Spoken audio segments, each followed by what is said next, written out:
अस्सलामुअलैकुम रहमतुल्लाहि वबरकातुहू। मेरा नाम है शिफ़ा अंजुम, मैं हम जमात की तालिब इल्म हूँ। मेरे स्कूल का नाम है गवर्नमेंट उर्दू हाई स्कूल सिलेपेट है। मेरा टॉपिक है जमातों की दर्जबंदी का निज़ाम। तो मेरे फ्रेंड ने आपको मुनेरा प्रोटिस्टा के बारे में बताया होगा, तो मैं आगे का चलिए मैं बताती हूँ। फंगाई ये दीगर तग़ज़िज़ यूकेलिप्टस अक़साम होते हैं। ये सड़े हुए नामियाती अशिया को अपनी ग़िज़ा बना लेते हैं, लिहाजा गंध नबातात सप्रोफ़ाइट कहलाते हैं।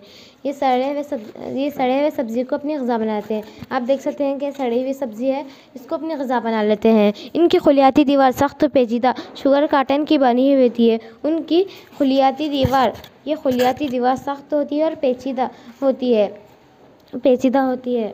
तो मैं प्लांटी यानी कि पौधों ये दीगर तग़ज़िज़ यूकेलिप्टस अक़साम होते हैं। ये बहुत सारे होते हैं जिनमें खुलियाती दीवार मौजूद होती है, उनमें भी खुलियाती दीवार मौजूद होती है। ये ख़ुद तग़ज़ी होते हैं, ये ख़ुद ग़िज़ा तैयार होते हैं। अब लिहाजा आपके घर में ग़िज़ा कहाँ तैयार होती है? किचन रूम में। वैसे यहाँ पर पत्तों में ग़िज़ा तैयार होती है।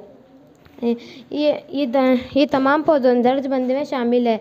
आप देख सकते हैं कि आप कार में जा रहे हैं, बस में जा रहे हैं, आपको दिखते हैं ना इतने सारे पौधे, वो पौधे इन दर्जबंदी में शामिल है।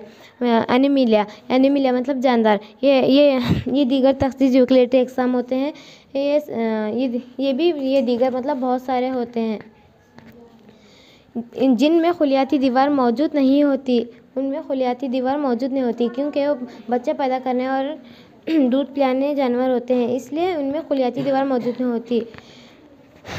होती। ये दीगर तग़ज़िज़ होते हैं, ये दूसरों से ग़िज़ा हासिल करते हैं। शुक्रिया।